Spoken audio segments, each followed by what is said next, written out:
আমি এখানে আমাদের যেসব সংখ্যালঘু সম্প্রদায়ের ভাইরা আছে তাদের কাছে আমি একটা প্রশ্ন জিজ্ঞাসা করব। আচ্ছা ভাই, আপনারা একবারও আপনাদের নেতাদের কাছে জিজ্ঞাসা করেছেন, আপনাদের উচ্চতর নেতৃত্ব যারা আছে জিজ্ঞাসা করেছেন, এই ৭৭টা বিজেপির এমপি এমএলএ আছে, ৭৭টা বিজেপি এমএলএ এর বিরুদ্ধে আপনার মুখ্যমন্ত্রী কি পদক্ষেপ নিয়েছে? একবারও ৭৭টা বিজেপি এমএলএ এর বিরুদ্ধে তাদেরকে হারাতে হবে, তাদের বিরুদ্ধে র্যালি, তাদের বিরুদ্ধে সমাবেশ এই একবারও করেছে? একবারও করেনি।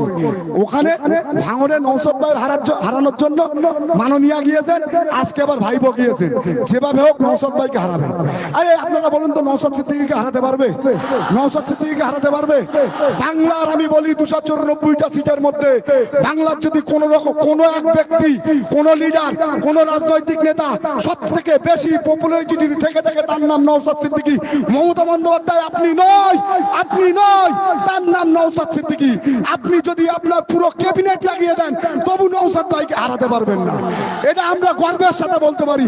নওশাদ ভাইয়ের মতো একটা লিডার আমরা পেয়েছি। আমরা যারা খেটে খাওয়া মানুষ, আমরা যারা সংযুক্ত মোর্চা করি, আমরা যারা পিছিয়ে পড়া মানুষ, আমরা গর্বিত নওশাদ ভাইকে লক্ষাধিক ভোটে জিতিয়ে ভাঙড় থেকে আবার বিধানসভায় পাঠাবে। এই ঠিক কিনা? এইবার আপনি আসি, আমার তৃণমূল কংগ্রেসের বন্ধুরাও আমাদের বক্তব্য শুনছেন, তেনাদের উদ্দেশ্যে বলবো, আচ্ছা ভাই, ওয়াকফ সম্পত্তি সম্পর্কে জানেন তো? ওয়াকফ সম্পত্তিটা হলো আমাদের বাপ-দাদাদের রেখে যাওয়া সম্পত্তি। যে সম্পত্তিটা আল্লাহর নামে দান করা হয়, ওই সম্পত্তির উপরে মসজিদ, মাদ্রাসা, ঈদগাহ তৈরি করা হয়।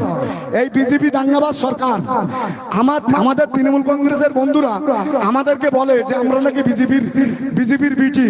আমি তৃণমূল কংগ্রেসদেরকে বলবো, ভাই আপনারা বিজেপির বিরুদ্ধে এসকেপ কি নিয়েছেন? আপনার মুখ্যমন্ত্রী মমতা বন্দ্যোপাধ্যায় এই কথাটা বলার ক্ষমতা আছে যে বিজেপি পশ্চিমবাংলায় দাঙ্গা করতে এসছে, পশ্চিমবাংলায় দাঙ্গাবাজ সরকার। আমরা বলছি বিজেপি ভারতবর্ষের মধ্যে যদি কোনো রাজনৈতিক দল থাকে, দাঙ্গাবাজ রাজনৈতিক দল থাকে, তার নাম বিজেপি। আমাদের আসমান আর জমিন, আমাদের আদর্শ বিজেপির আদর্শ আসমান আর জমিন পার্থক্য। আপনি যতই চেষ্টা করেন না কেন বিজেপির সঙ্গে মিশিয়ে দেবার, একমাত্র পশ্চিমবাংলায় যদি বিজেপির বিরুদ্ধে কোন রাজনৈতিক দল লড়াই করতে পারে সেটা সংযুক্ত মোর্চা।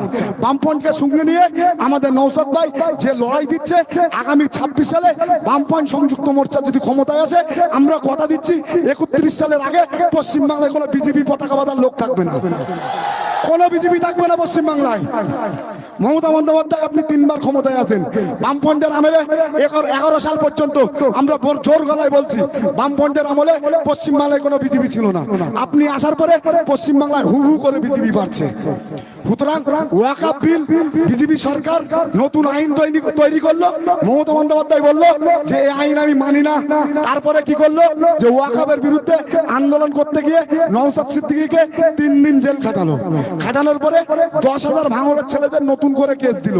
কেস দেওয়ার পরে মুর্শিদাবাদে গিয়ে যখন পুরো মুর্শিদাবাদটা গরম, সেখানে গিয়ে মমতা বন্দ্যোপাধ্যায় ভাষণ দিচ্ছে কি আপনারা ওয়াকফ নিয়ে আন্দোলন করবেন না, ওয়াকফ নিয়ে আন্দোলন করতে হলে দিল্লি যাও, ওয়াকফ নিয়ে আন্দোলন করলে আমার থেকে খারাপ আর কেউ হবে না। এই আপনারা বলতে পারবেন না যে ওয়াকফ আমাদের বাপ-দাদার রেখে যাওয়া সম্পত্তি, ওয়াকফ আমাদের মসজিদ, ওয়াকফ আমাদের মাদ্রাসা, যদি ওয়াকফ নিয়ে আন্দোলন করতে দিল্লি যেতে হয়, আপনার ভোটটা এবার বিধানসভার জন্য দিল্লি গিয়ে নেন। এই বলতে পারবেন না ভোটটা দিল্লি গিয়ে নেন, আপনি কেন পশ্চিমবাংলায় ভোট চাইতে আসছেন? সুতরাং আমি আপনাদের বলি, ঠিক সেই সময় মমতা বন্দ্যোপাধ্যায় 5 দিন আগে সেই ওয়াকফ আইনকে মেনে নিয়ে প্রত্যেকটা ডিএমকে, এসডিওকে চিঠি করলো যে 5 দিনের মধ্যে সমস্ত ওয়াকফ সম্পত্তি উমিদ পোর্টালে অ্যাপ্লাই করার জন্য। এবার আপনি বলেন পশ্চিমবাংলায় ৭৫,০০০-এর উপরে ওয়াকফ সম্পত্তি আছে, 5 দিনের মধ্যে কোনোদিন কাগজপত্র তৈরি করা সম্ভব? উমিদ পোর্টালে অ্যাপ্লাই করতে গেলে ৪৫টা কাগজ লাগে, 5 দিনের মধ্যে কোনোদিন করা সম্ভব না। তাহলে তার মধ্যে 10% ওয়াকফ সম্পত্তি উমিদ পোর্টালে আপলোড হয়েছে, বাকি ৭৫%-এর মধ্যে কিন্তু ৬৫% হয়নি।